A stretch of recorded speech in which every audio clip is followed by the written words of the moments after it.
A Sementes do Alecrim, ela nasceu de um sonho que ele veio lá atrás, quando eu era pequena, desde as brincadeiras, desde tudo que eu acredito de educação. E esse sonho foi realizado quando a Tati ligou perguntando se ele ainda existia. E aí foi quando a Sementes nasceu, eu topei esse projeto com ela. E ela foi fantástica em dar toda a liberdade para que eu realmente trouxesse tudo que eu queria colocar em prática, que é a Sementes do Alecrim.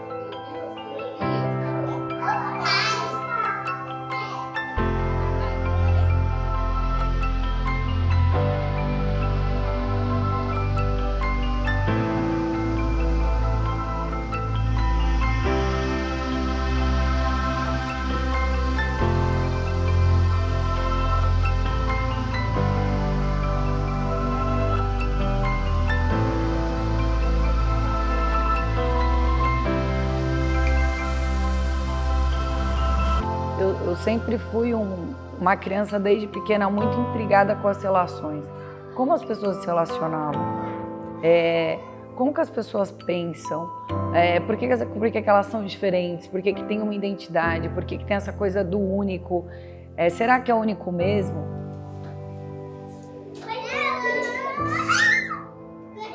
Meu nome é Tatiane, mãe do Vitor e do Lucas, e a partir do momento que eu me tornei mãe, iniciou meus questionamentos sobre educação.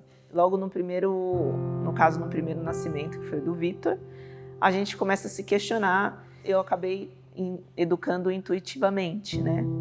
Achando que a intuição era o único meio. E a partir do momento que foi acredito que foi o boom, né? E foi a minha chamada, foi quando eu estava num almoço em família com meu irmão. Meu irmão era jovem, estava com 16 anos, eu acredito, 15 aninhos. E ele me deu uma notícia que uma amiguinha da sala dele se suicidou e a escola estava em luto. E aquilo foi um baque que eu simplesmente me questionei e falei, gente, o que eu preciso fazer hoje? Como que eu tenho que educar hoje meus filhos para eles não se tornarem um adolescente de amanhã que chegue numa situação, né, dessas? E eu comecei a perceber que o índice de suicídio na adolescência é muito grande. As crianças, elas vêm se tornando muito ansiosas, elas vêm tendo muitos problemas de depressão, tendo que ter tratamentos com psicólogos. E aquilo para mim, eu fiquei muito, sabe, assim, triste com tudo e me questionei muito sobre isso. E a partir desse momento eu decidi procurar uma educação parental, porque eu vi o quanto era importante eu aprender e entender sobre educar meus filhos. E foi aí que eu conheci a Raquel de Faria, numa busca, e eu fui nos encontros. Ela é, né, uma educadora parental e ela é pedagoga, e a gente se encontrou numa roda de conversa. Eu expliquei minha situação, comentei com ela toda a minha angústia, e eu perguntei se ela poderia ser minha educadora, e ela topou, e nós ficamos fazendo um trabalho juntos, intenso, aí por 2 anos, porque a minha maior preocupação, além dos meus filhos, não são só meus filhos, poxa, o que vai ser dos jovens no futuro, né? O que esses jovens, como que vai ser, né? Então, poxa, a gente é uma sociedade, então a gente tem que pensar. E a minha preocupação era muito grande, sabe? Minha preocupação até hoje, tipo, é com os adolescentes. Como que vai ser o caminho desses adolescentes? Num desses momentos eu tive uma intuição, que foi exatamente assim, foi intuitivo, né? Algo me disse, tipo, abre uma escola, né? Abre uma escola. A escola é o caminho.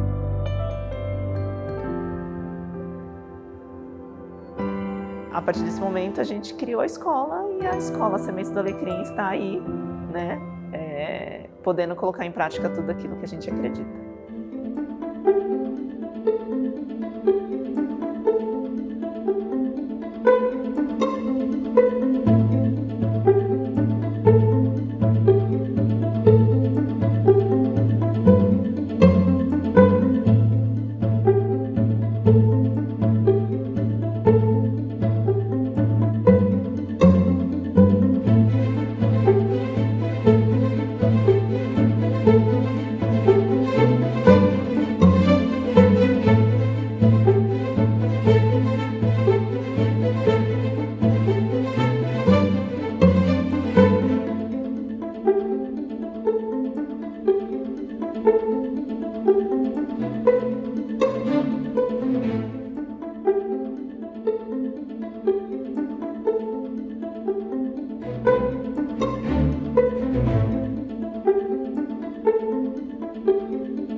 espaço que hoje é montado para as crianças pequenas, ele é pensado por uma pedagoga e uma atelierista, uma artista plástica, aonde a junção dessas ideias se encaminham para a montagem desse espaço.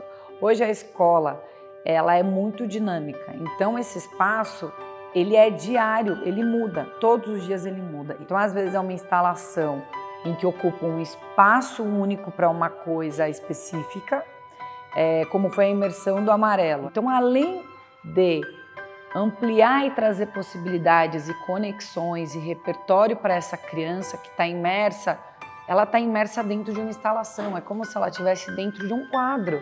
Então, ela está imersa e analisando todos os detalhes e possibilidades, dos quais é o que nós fazemos, é ampliar isso para ela. Isso daí são repertórios que eu estou construindo para essa criança fazer conexões no futuro.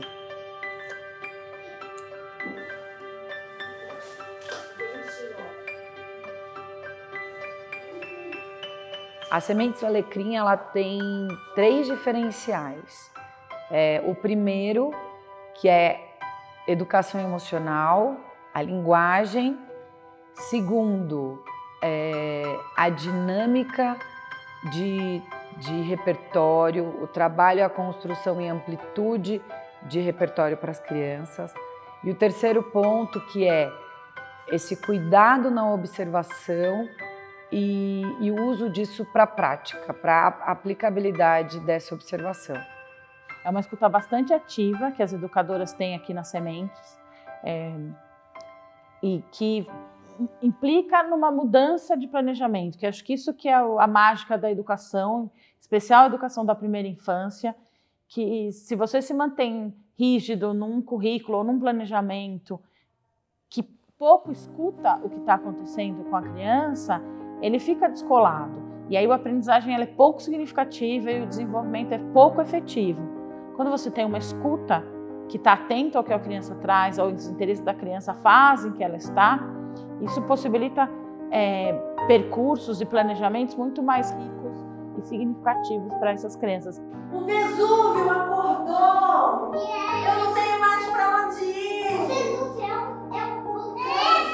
Isso é o Vesúvio! Esse aqui é o Vesúvio! Esse é o mais forte de todos. O que diferencia as Sementes de muitas das escolas nas quais eu trabalhei, ou que eu tive contato até hoje, o tempo da criança é um tempo pouco respeitado. Então a gente tenta imprimir sobre a criança um tempo que na vida adulta a gente reclama que é uma agenda lotada, que é uma correria, mas as escolas acabam reproduzindo isso e fazendo com as crianças esse mesmo movimento. E aqui é muito diferente.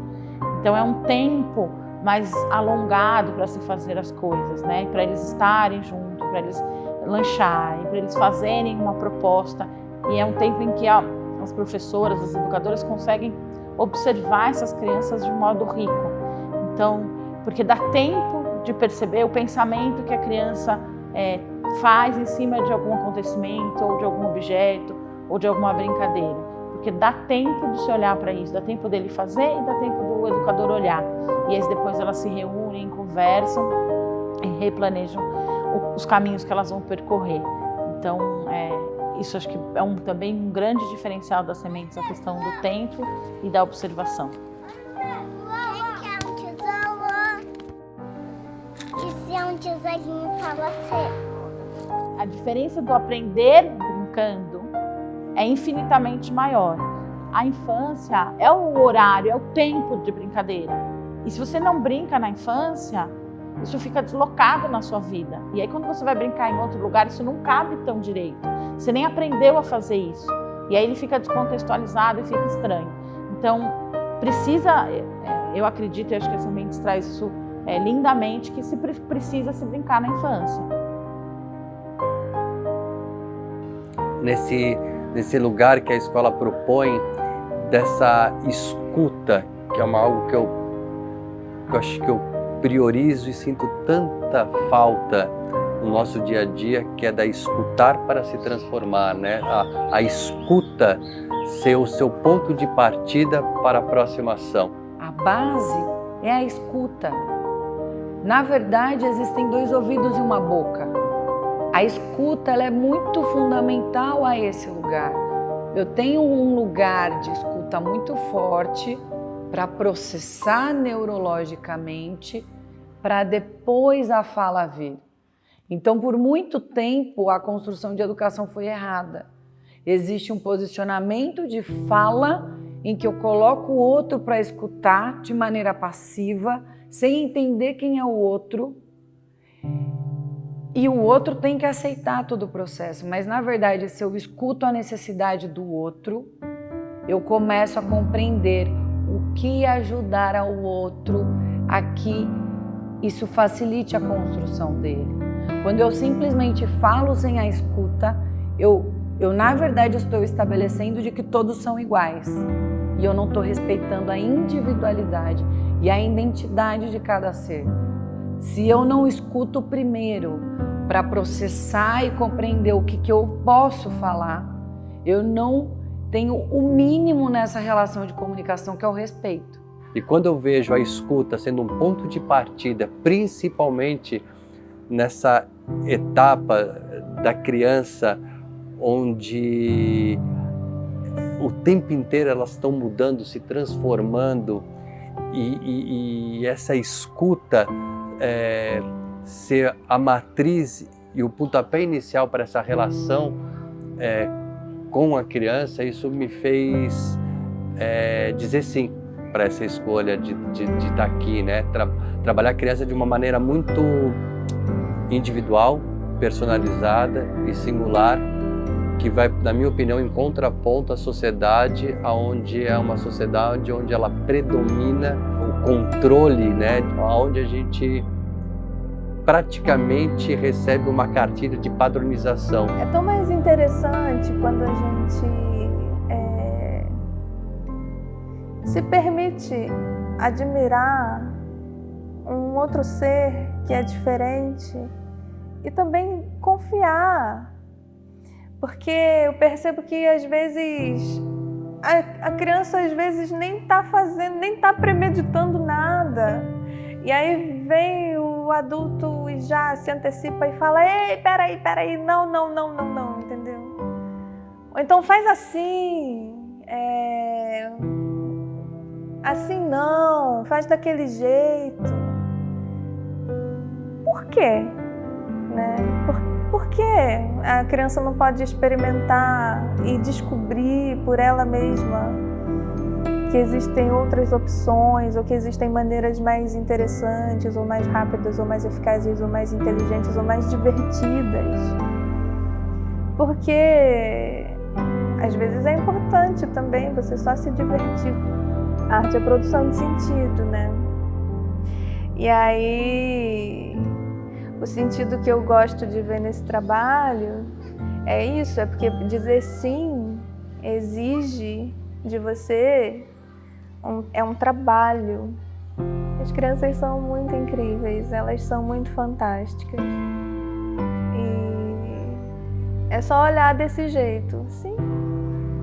Sem querer podar, sem querer conduzir ou impor verdades pré-estabelecidas para aquele ser que é único, e que além de ser único está no momento mais intenso, explosivo, sensível da vida. A nossa infância é esse lugar. É o lugar em que a gente experimenta o mundo da maneira mais intensa. É muito próximo da arte, né? A arte, eu acho que é só uma tentativa de resgatar a infância dentro da gente, assim. Encheu meus olhos e meu coração quando eu entrei nessa escola. Falei, nossa, que lugar privilegiado, né? E além do espaço, né? O que se faz desse espaço, né? Os lugares são criados a partir desse espaço físico. E também um espaço físico muito dinâmico, né? Ele vai ele vai mudando as suas formas de brincar. Isso é muito legal, né? Porque além do seu espaço ser gigantesco, não é hermético. Isso que eu acho interessante. Então, a cada vez que eu venho aqui e olho, eu falo, nossa, está criando outros espaços dentro dos mesmos espaços. Isso é muito legal. E aqui eu tenho tudo isso. Eu tenho o arcabouço de conhecimento, os alicerces dos grandes pensadores. Eu tenho uma equipe que está olhando para coisas atuais, para a neurociência, que são informações mais atuais. E eu tenho um espaço muito bacana. Então é realmente um privilégio poder ter esse tipo de escola para o Frederico. Eu acho que ele gostou da cor da minha blusa. A diferença que vai fazer para o futuro dele estudar aqui, eu acho que a autoconfiança que ele está desenvolvendo cada vez mais nesse trabalho, que vai um conjunto muito afinado entre escola e família, desenvolve na criança esse lugar muito seguro para pisar e ser quem ela realmente é. Então, eu acho que isso, para a vida, a gente leva, né, as consequências disso para a vida, que às vezes são consequências negativas ou consequências muito boas. Então, assim, eu vejo que o meu filho, ele é uma criança segura, é uma criança exploradora, é uma criança que cada vez mais ele sente espaços para desenvolver tudo que ele tem de curiosidades ou de novidade mesmo do mundo, que é tão diverso, né? Tão gigante, tão imenso. Então, eu acredito que o que ele recebe aqui é uma educação muito assim de respeito, de acolhimento, de autonomia e de autoconfiança. E eu acho que tudo isso é muito importante para desenvolver algo que eu acho primordial na primeira infância, que é educação emocional. Então eu vejo que ele cada vez mais vai dando passos mais seguros para entender o que ele sente, falar o que ele sente, desenvolver isso. E assim eu acredito que ele vai construir uma base para construir relações que vão ser duradouras e importantes e definidoras na vida dele. Então assim, eu acho que o mais importante nessa fase é ter essa base da educação emocional e que eu vejo que isso vai impactar para o resto da vida dele. Assim.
Agende sua visita e conheça as sementes do alecrim.